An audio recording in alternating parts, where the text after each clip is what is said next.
Episode 55 Shabnam की गुमशुदगी। सुबह से शाम होने को थी। संजय और शबनम का कोई भी अता पता नहीं था। संध्या का दिल बैठा जा रहा था। ऑफिस टाइमिंग खत्म होने को थी। उसकी नजर बस घड़ी पर टिकी हुई थी।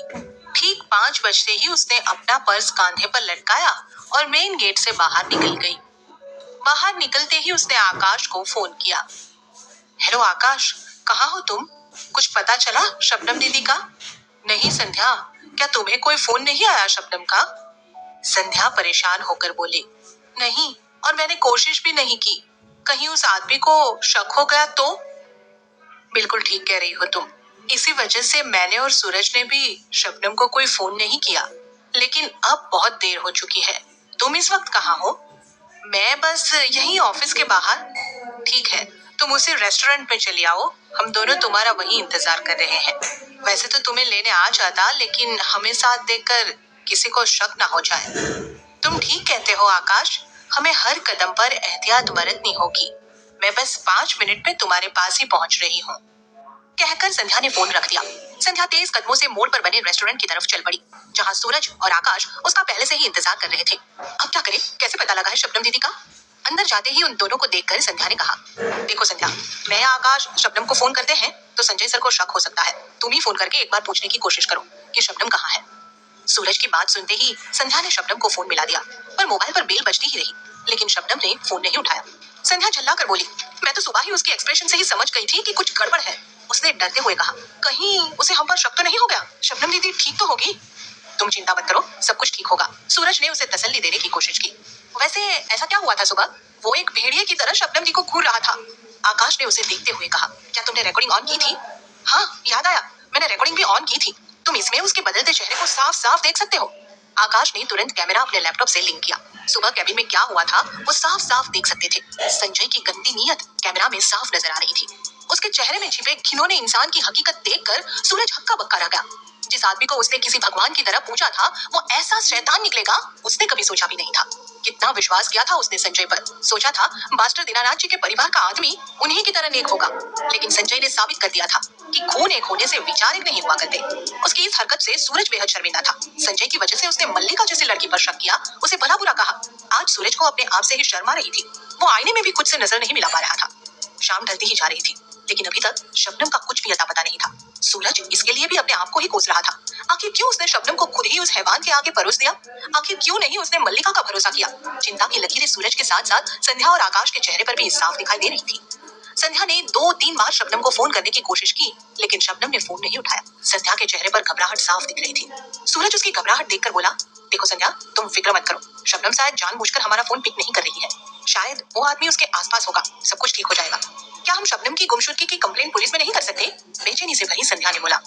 आकाश ने उसे समझाते हुए कहा, नहीं, कोई भी पुलिस कंप्लेंट 24 घंटे की गुमशुदगी से पहले नहीं की जा सकती है।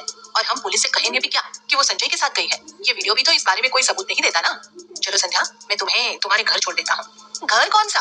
वेश्याओं का घर कहाँ होता है जनाब? ये कहकर संध्या ने भारी मन से आकाश को देखा। संध्या की बात का आकाश के पास कोई जवाब नहीं था। वो कुछ देर के लिए खामोश हो गया। तुम फिक्र मत करो, मैं खुद ही चली जाऊंगी। तुम्हारा इस वक्त वहाँ जाना ठीक नहीं। ऐसा कुछ नहीं है संध्या, तुम्हारे साथ कहीं भी जाते हुए मैं शर्म महसूस नहीं करता हूँ। तुम्हें मैंने दिल से अपना दोस्त माना है, और दोस्त के साथ जाने में क्या शर्म? चलो, मैं तुम्हें छोड़ देता हूँ। कहकर आकाश ने अपना हाथ बढ़ा दिया। संध्या भी उसके हाथ को थाम कर खड़ी हो गई। ठीक है सूरज, संध्या को छोड़कर मैं जल्दी तुमसे मिलता हूँ। नहीं आकाश, अब तुम भी थोड़ी देर घर जाओ, थोड़ी देर आराम करो। खबर मिलते ही मैं तुम्हें फोन करूंगा। अगर तुम में से किसी को शबनम का कोई फोन आए तो तुम बता देना। कहकर वो तीनों अपनी अपनी राह पर निकल गए। लेकिन सभी का मन बस शबनम में ही फंसा हुआ था। मन ही मन वो बस यही दुआ कर रहे थे कि शबनम जहाँ भी हो ठीक ठाक हो। रात हो गई थी, लेकिन उस एरिया में तो जैसे अभी रोशनी फैली थी। आज कितने ही दिन बाद मल्लिका भी तैयार होकर धंधे पर उतरी थी। ऊपर गलियारे में खड़ी उसने आकाश के साथ संध्या को आते देखा। वो उसे छोड़कर हाथ हिलाते हुए निकल गया था। संध्या धीरे धीरे कोठे की सीढ़ियां चढ़ रही थी। संध्या को उसके साथ देखते ही मल्लिका का भेजा ठनक गया। वो बिना कुछ जाने ही समझ गई थी कि संध्या शबनम कुछ तो खिचड़ी पका रही थी जो उसको बताना नहीं चाहती। संध्या के ऊपर गलियारे में पहुंचते ही मल्लिका उसकी ओर लपकी। संध्या, तू आकाश के साथ क्या कर रही थी? आकाश तेरा नया कस्टमर है? सच सच बोल, क्या चल रहा है तुम्हारे बीच? और शब्बो कहाँ है? वो तेरे साथ नहीं आई? मल्लिका सवाल पर सवाल किए जा रही थी, लेकिन संध्या ने एक भी सवाल का जवाब नहीं दिया। उसके मन में तो शबनम की चिंता खाए जा रही थी, जो उसकी आंखों की कोरों पर नमी बनकर चली आई। क्या हुआ संध्या, तू कुछ बोलती क्यों नहीं? कहाँ है शबनम? मल्लिका के एक बार फिर पूछने पर वो नमी बूंदे बनकर टपकने लगी, जिसे देखकर मल्लिका घबरा गई।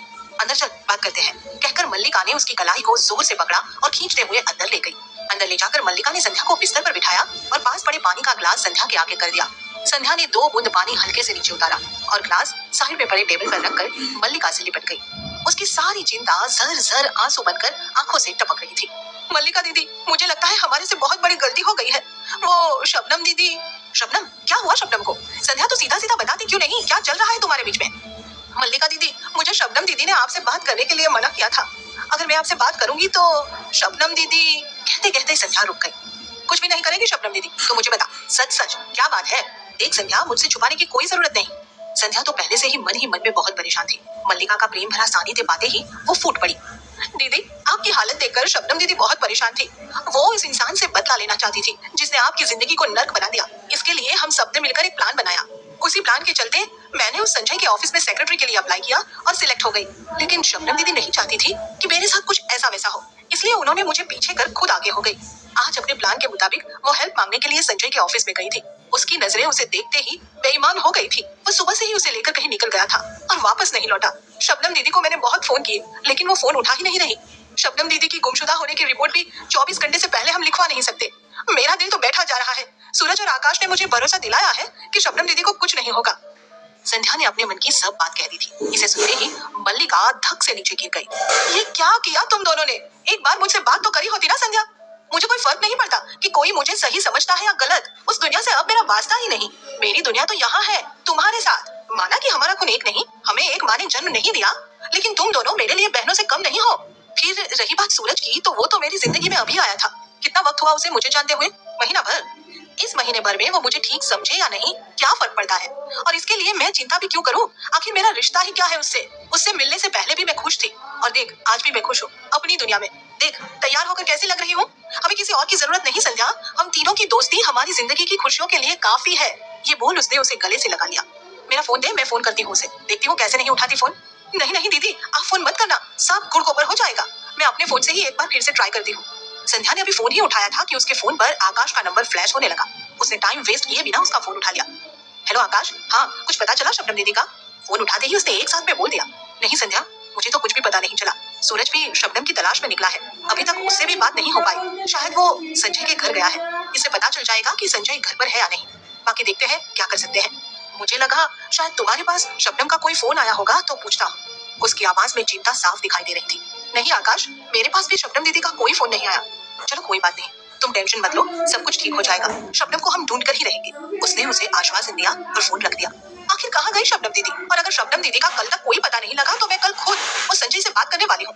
मैं उस आदमी को सबके सामने नंगा कर रहूंगी। संध्या गुस्से में बोलती ही जा रही थी। मल्लिका ने संध्या से कहा, नहीं तुम अब कुछ नहीं करने वाले। अब जो भी करूंगी मैं करूंगी। रात का अंधेरा बढ़ता जा रहा था और साथ साथ आकाश, सूरज, संध्या और मल्लिका के चेहरे पर चिंता की लकीरें भी गहराती जा रही थी। शबनम कहाँ थी, किस हाल में थी, किसी को कुछ नहीं पता था। कलंक एपिसोड 56। गहरा दी उलझन। बेचैनी और करवट बदलते जैसे तैसे रात गुजरी। आंखों में नींद का नामो निशान नहीं था। सुबह होते ही इधर मल्लिका और संध्या शबनम के बारे में सोचने लगी, तो उधर सूरज और आकाश में शबनम को ढूंढने की जद्दोजहद जारी थी। सूरज सुबह सुबह ही काम का बहाना बनाकर संजय के घर जा पहुंचा। डोर नॉक करते ही प्रज्ञा बाहर आई। सूरज ने मुस्कुराते हुए उससे कहा, हेलो मैम। अरे सूरज तुम? और फिर से मैम? कितनी बार कहा है सूरज तुम्हें, मुझे दीदी कहा करो, मैम बहुत फॉर्मल लगता है। जी दीदी। अच्छा आओ अंदर। आज सुबह सुबह कैसे आना हुआ? प्रज्ञा दीदी ने मुस्कुराते हुए कहा। संजय सर से कुछ काम था। हाँ हाँ वो तो ठीक है, पर अंदर तो आओ। क्या यही खड़े खड़े सारी बातें करोगे? ये कहते हुए प्रज्ञा घर की अंदर तरफ चल पड़ी। सूरज भी प्रज्ञा के पीछे पीछे चल दिया। तुम और तुम्हारे संजय सर, काम के बिना और कोई बात ही नहीं आती तुम्हें। सारा दिन दूसरों के लिए काम करते करते थक नहीं जाते? ये कहते हुए प्रज्ञा ने सूरज को बैठने का इशारा किया। वो इधर उधर संजय को देखते हुए वहाँ पड़े सोफे पर बैठ गया। उसे वहाँ न देख सूरज ने फिर प्रज्ञा से पूछा, संजय सर दिखाई नहीं दे रहे दीदी? हाँ वो कल सुबह से घर ही नहीं लौटे। ये बोलते हुए प्रज्ञा भी सूरज के सामने वाले सोफे पर बैठ गई। कल सुबह से घर नहीं लौटे? आपने पूछा नहीं कहाँ पर है? अब क्या पूछना सूरज, ये तो उनका रोज का काम है। ना जाने किस किस की मदद के लिए कहाँ कहाँ पहुँच जाते हैं। पहले पहले तो मैं उनसे पूछा करती थी, लेकिन अब तो आदत सी हो गई है। मैं उनकी कोई मदद तो कर नहीं सकती, इसलिए बार बार फोन करके उन्हें तंग भी नहीं करना चाहती। मैं नहीं चाहती कि मेरी वजह से वो परेशान हो या कोई जरूरी काम छोड़कर घर लौटाए।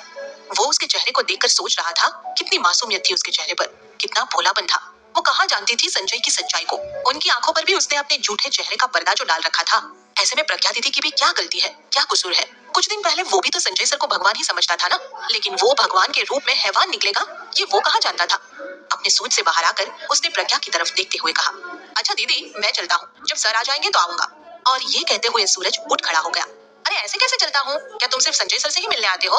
हम तुम्हारे लिए कोई मायने नहीं रखते। नहीं नहीं, ऐसी कोई बात नहीं है दीदी। तो ठीक है, आज तुम्हारी दीदी कह रही है कि ब्रेकफास्ट किए बिना मैं तुम्हें जाने नहीं दूंगी। और वैसे भी आज माधव भी आया हुआ है। अच्छा माधव भी है यहाँ? हाँ कल रात ही आया। ये भी अपने चैरिटेबल हॉस्पिटल में बहुत बिजी रहता है, लेकिन मैंने भी इससे साफ साफ कह दिया कि 1 महीने में एक बार तो घर आ जाया कर। फैमिली के साथ टाइम स्पेंड करना भी तो जरूरी है। और वैसे भी सूरज तुमसे क्या छुपा है, मेरी जिंदगी में संजय और माधव के सिवा है ही कौन। कहते हुए प्रज्ञा दीदी कुछ इमोशनल हो गई।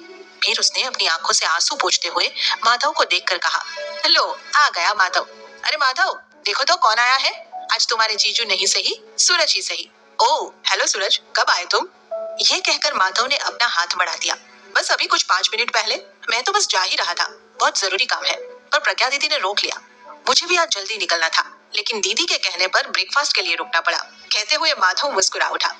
हाँ तो ठीक है ना, अपने भाइयों को बिना खाना खाए घर से जाने दो। ऐसा कैसे भला?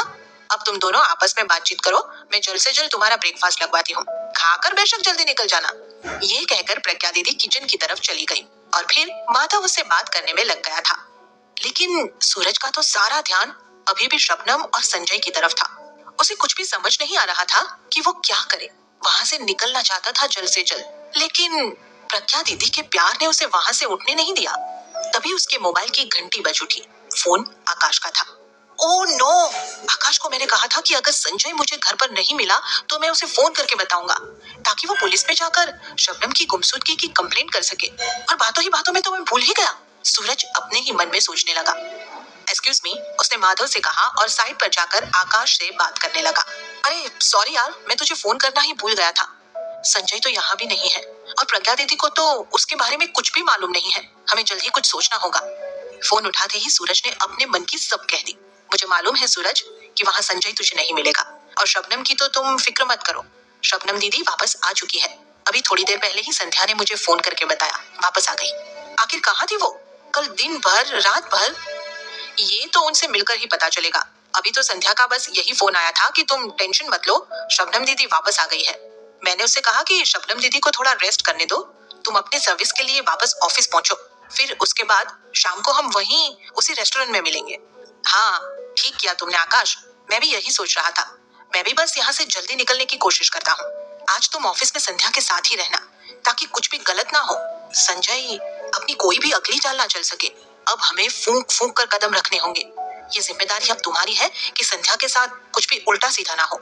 हमारी सबसे बड़ी गलती यही रही कि हमने अपने दुश्मन को कमजोर समझा। वो अपने खेल का माहिर खिलाड़ी है, हमें उसे कोई भी मौका नहीं देना चाहिए। तुम बिल्कुल टेंशन मत लो सूरज, मैं बस ऑफिस के लिए ही निकल रहा हूँ।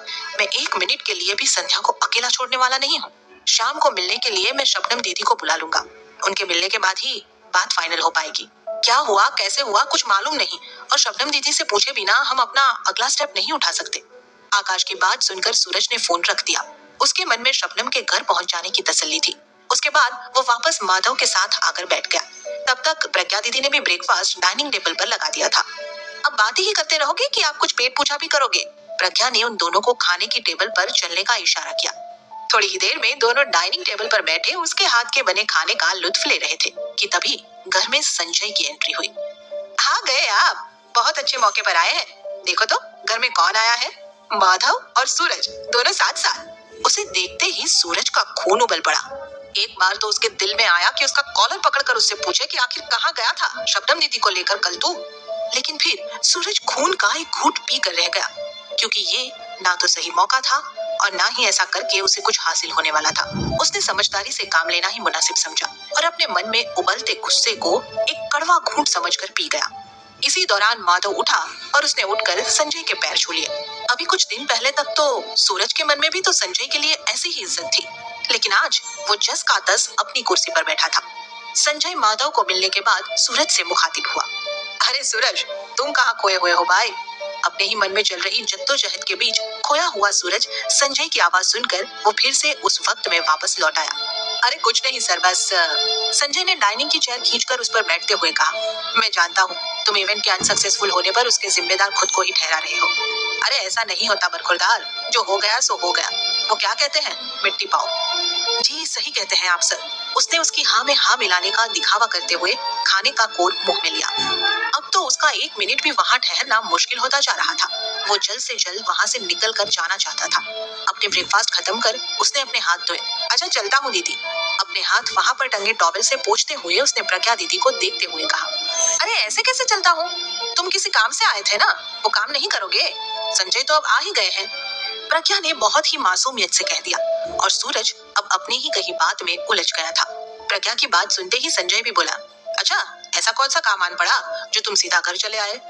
उसका ऐसा कहने पर प्रज्ञा ने बोला, अरे ऐसे कैसे कह रहे हैं आप? घर तो उसका अपना है, जब चाहे आ जाए। नहीं वो तो ठीक है, लेकिन मैं तो बस ये जानना चाहता हूँ कि ऐसा कौन सा जरूरी काम था? नहीं कोई जरूरी काम नहीं था सर, बस वो एक्सपेंडिचर के बारे में आपसे बात करनी थी। ये बोल सूरज ने हाथ से निकलती हुई बात को संभालने की कोशिश की। अरे तुम भी ना सूरज, कितनी फिक्र करते हो? मैंने कभी तुमसे कोई हिसाब मांगा है क्या? वो तो है सर, लेकिन मेरा तो फर्ज है ना आपको सब कुछ हिसाब किताब दिखाना। कल आप ऑफिस में मिले नहीं तो सोचा। अभी सूरज बोल ही रहा था कि संजय के चेहरे के हाव भाव बदल गए, जैसे उसकी कोई चोरी पकड़ी गई हो। अब बात को संभालने की बारी उसकी थी। हाँ वो कल मुझे कुछ जरूरी काम था, वो बाद में बताऊंगा मैं तुमसे। उसने ये बोल के बात टालने की कोशिश की। वो नहीं चाहता था कि उसकी कोई भी बात किसी भी तरीके से बाहर आए। अब उसने सूरज का वहां से चले जाना ही मुनासिब समझा। मन में यही सोचते हुए वो बोला, अच्छा तुम जा ही रहे हो तो मेरी 1-2 इम्पोर्टेंट फाइल मेरे ऑफिस के ड्रॉवर में पड़ी है, उन्हें जरा चेक कर लेना। अरे आप भी ना, मैं उसे रुकने को कह रही हूँ और आप उसे चलता कर रहे हैं। कोई बात नहीं दीदी, जिंदगी में काम करना भी बहुत जरूरी है, ये बात भी तो मुझे सर ने ही सिखाई है। ये बोल उसने चलते चलते माधव से हाथ मिलाया और फिर बाहर की ओर चल दिया। माधव ने उसे रोकते हुए कहा, अरे रुको ना सूरज, मैं भी तुम्हारे साथ ही चलता हूँ, मुझे भी तो जाना है। संजय ने उससे कहा, अरे तुम तो कुछ देर बैठो। नहीं जीजू, मैं पहले ही बहुत लेट हो चुका हूँ। वो तो दीदी चाहती थी कि मैं आपसे मिलकर जाऊँ, वरना मैं तो आज सुबह 4 बजे ही निकल जाता। आज का शेड्यूल बहुत टाइट है, 2-3 सर्जरीज है, सब कुछ तो दूसरों पर नहीं डाला जा सकता ना। ये कहते हुए माधव उठ खड़ा हुआ। That's the spirit my boy, मैं तुमसे यही एक्सपेक्ट करता हूँ, वर्क इज वर्शिप, समझे? प्रज्ञा माधव की बात सुनकर बहुत खुश थी। उसने उसका अंदर पड़ा हुआ बैग उसे लाकर दे दिया और माधव सूरज के साथ घर से बाहर निकल गया। कलंक एपिसोड 57 उलझते किस्से। माधव और सूरज दोनों ही साथ में संजय के घर से निकले। बाहर पहुंच माधव ने इधर उधर देखते हुए उससे पूछा, तुम्हारी बाइक कहीं नजर नहीं आ रही सूरज? तुम तो बाइक से ही आते जाते हो ना? हाँ आता जाता तो बाइक से ही हूँ, मगर मैं आज सुबह टैक्सी से ही आया था। एक्चुअली बाइक मेरे दोस्त आकाश को चाहिए थी, तो इतना कहकर वो चुप हो गया। क्या तुम्हारा दोस्त तुम्हें लेने आने वाला है? अरे नहीं यार, मैं तो बस यहीं से टैक्सी लेकर सीधा ऑफिस के लिए ही